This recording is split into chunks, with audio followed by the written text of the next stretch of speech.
We continue reading from Sri Bhagavad Gita. We are on Bhagavad Gita as it is. We are on chapter 3, text 31. Ye me matam idam nityam anutishtanti manavaha shraddhavanto anu naushu yanto muchyante te api karma bihi. Those persons who execute their duties according to my injunctions and who follow this teaching faithfully without envy become free from the bondage of fruitive actions. So yesterday we heard how Krishna was telling Arjuna that you do your prescribed duties and do it for me, for Krishna himself. He's saying do your duty, don't not do your duty. Do it, but with offering the results to me. And then now he's saying, what will happen if you follow my instruction?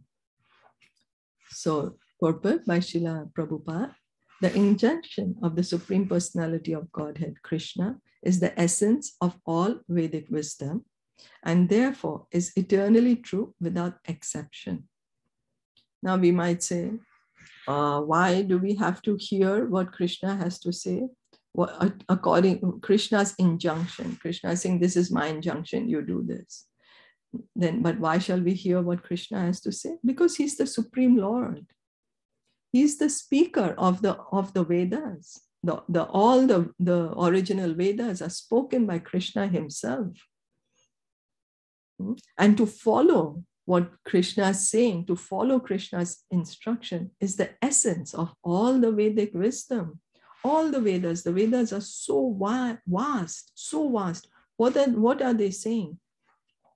The Vedas are saying, follow Krishna's instruction, surrender to Krishna. As the Vedas are eternal, so this truth of Krishna consciousness is also eternal. So one should have firm faith in this injunction without envying the Lord.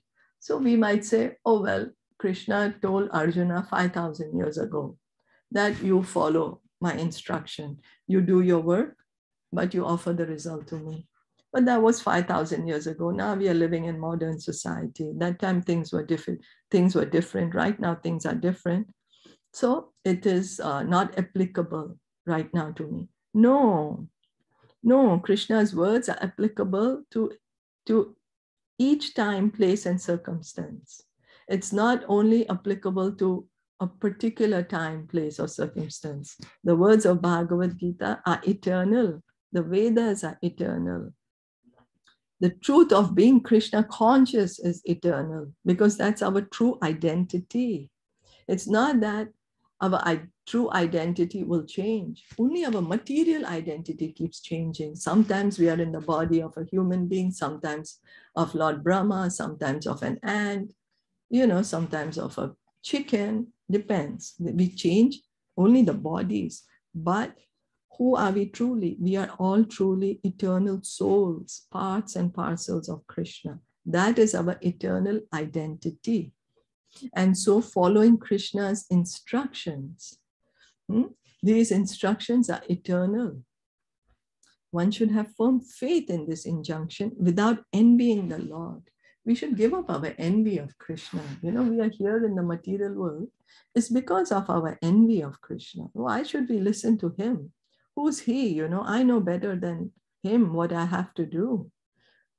And that's the reason we are here in the material world, inside this material body.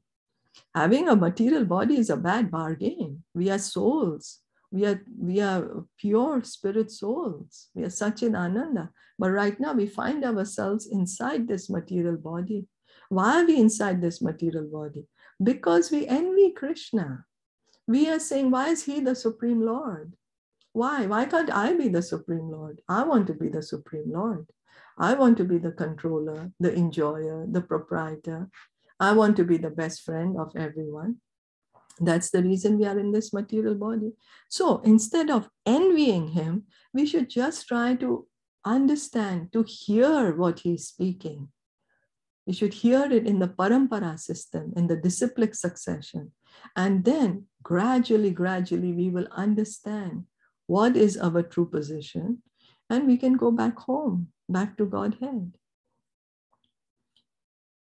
There are many philosophers who write comments on the Bhagavad Gita but have no faith in Krishna. They will never be liberated from the bondage of fruitive action. So there are so many people who write commentaries on Bhagavad Gita. So many. If we go to the bookstore or even if you check online, everyone wants to write Bhagavad Gita. Everyone wants to. But what they're not writing Bhagavad Gita, they are writing their own Gita. They are just borrowing the name. Bhagavad Gita means song of God. But they want to write their own song and they are just borrowing the name Bhagavad Gita because Bhagavad Gita is all famous. Krishna is all famous. So they're borrowing his fame and writing what they want to write, what they, according to whatever is their limited mental speculation. They have no faith in Krishna and yet they want to write Bhagavad Gita. But in that way, they're not speaking the Bhagavad Gita. They are not writing the Bhagavad Gita. And because they are not speaking or writing the Bhagavad Gita, they themselves cannot be liberated from this material world. They cannot go back home. And their followers also will continue to live in the material world because the knowledge is faulty. There's defective knowledge. But an ordinary man with firm faith in the eternal injunctions of the Lord, even though unable to execute such orders, becomes liberated from the bondage of the law of karma. Just firm faith in the Supreme Lord, in the eternal injunctions of the Lord. We can see that the instructions of the Lord are eternal. Eternal. The Vedas are eternal. Bhagavad Gita is eternal. It is very relevant today. It was very relevant 5,000 years ago, and it will be very relevant in the future, even 5,000 years from now, or millions of years from now. Krishna says that he first spoke the Bhagavad Gita millions of years ago to the sun god. So since millions of years, this knowledge is being spoken, and it's been spoken in every universe. So it's not limited to a particular time, place, or circumstance. So we just need to have this firm faith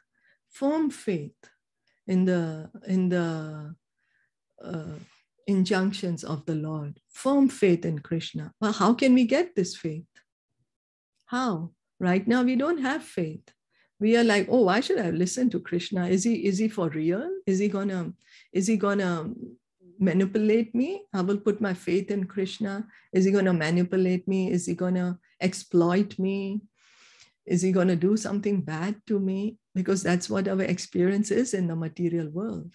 In the material world, we have had so many experiences that we put faith in someone or something, and then our faith becomes, we get exploited. And so we are very skeptical. Who should we trust? Who should we put our faith in? And that's why we don't want to put faith in Krishna. But it's for our benefit to put faith in Krishna. Now, how can we revive this faith? We have this. Each of us has this faith in us. It's not that it has to be artificially put. It just has to be revived. So how can we revive the faith?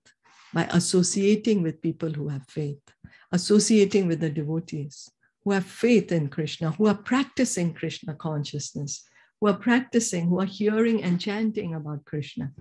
When we associate with them, then our faith is also revived. In the beginning of Krishna consciousness, one may not fully discharge the injunctions of the Lord, but because one is not resentful of this principle and works sincerely without consideration of defeat and hopelessness, he will surely be promoted to the stage of pure Krishna consciousness. So in the beginning, we may not have this firm faith. In the beginning, we may not be able to fully carry out the order of Krishna, as he's saying, that, give up, that do every activity for my pleasure. In the beginning, we may not be able to do, but if we just hear about it, we hear about it, and gradually, we work towards it. Gradually, we work towards it without consideration of defeat and hopelessness. Surely we are going to keep failing, but don't get defeated in it. Don't give up hope, because it's our natural position. We just need to hear without envy that this is what I have to do. This is what I have to do. Even if we are not able to do it right now, even if we are not doing it right now, it doesn't matter. But just somehow or the other, have the faith that this is what is needed to be done. That let me do for the pleasure of Krishna. Whatever I'm doing, let me do for pleasure of Krishna. Then surely one will be promoted to the stage of pure Krishna consciousness. Gradually, we will come to that platform. Is that okay?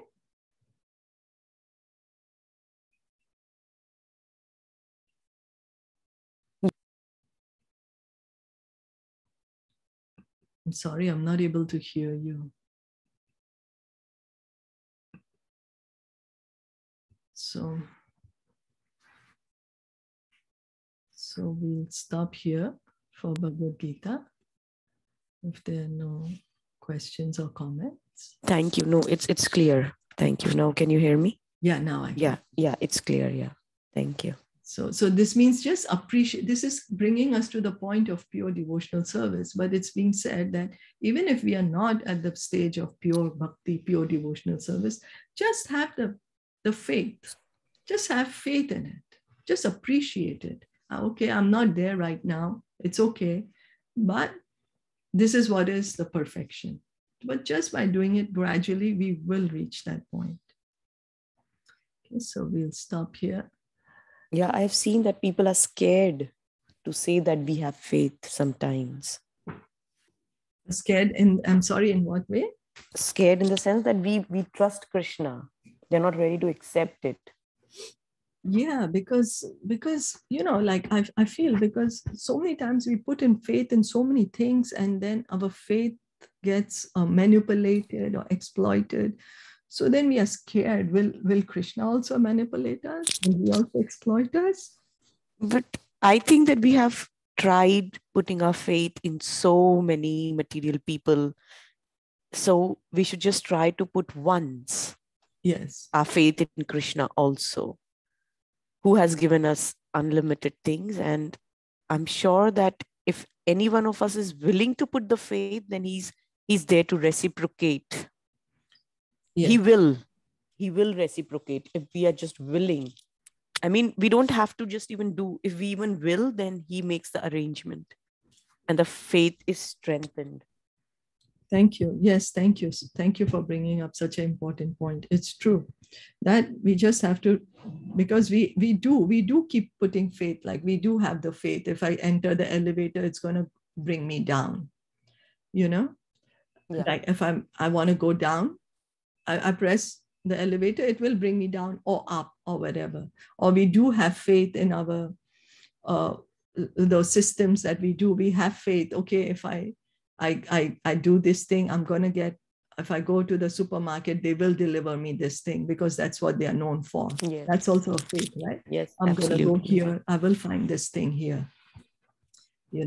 So we do have faith in, what people, the salespeople, they're telling us, oh, this is a great quality, please buy it, try it. And so we do put our faith in things. And as you rightly said, we just need to put our faith, just begin to hear about Krishna from the devotees. Very important to hear from the devotees, in the disciplic succession, here in the parampara system, important to hear. And we can see when we hear from people with faith in Krishna, then our faith is revived. Yeah. That's why it is important to hear from people who have faith in Krishna.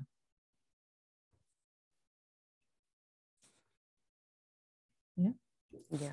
Thank you. So this exactly means that what a person has, that person can give that only. So like, we need to hear in parampara because they have faith. That's why we'll get it from them, right? Yes, yes, we can say that. Yes, yes, they have faith. That's why they can give us the faith.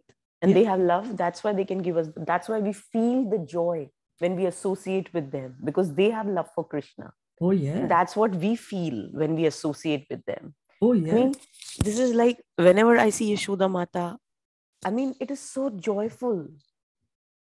Oh, yes. So that means that she has love for Krishna. She has that joy. She has that enthusiasm for Krishna. That's why when we associate with her, we get it, right? Oh, yes. Yes.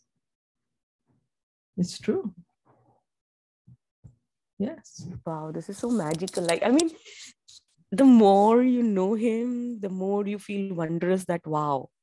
I mean, he gave power to his devotees to give his love. He himself is giving it. Everybody else gives love for themselves, yes. But even he gave all the power to his associates. His devotees also have the power. What to speak of himself? It is so magical. Yeah, that's the reason, parampara, right? That's why there's like to hear in the parampara system, because they are empowered. The acharyas are empowered by Krishna to give this love to us, to revive our love for Krishna, to revive our original relationship with Krishna. So that's the reason it's so important to hear from in the parampara. Yeah, as you said, like, and here many philosophers who write, many people speak on Bhagavad Gita. We see, you open the internet, YouTube, you want to hear Bhagavad Gita. There's so many people who want to speak about Bhagavad Gita. But are they really speaking Bhagavad Gita? Are they really speaking what Krishna spoke? Or are they adding their own interpretations in it? That's the reason we need to hear in the parampara, in the disciplic succession. Okay. Yeah. So thank you for bringing up such important points. Bhagavad Gita ki jai, Srila Prabhupada ki jai, Gaur Premanande, Hari Bol, Hare Krishna.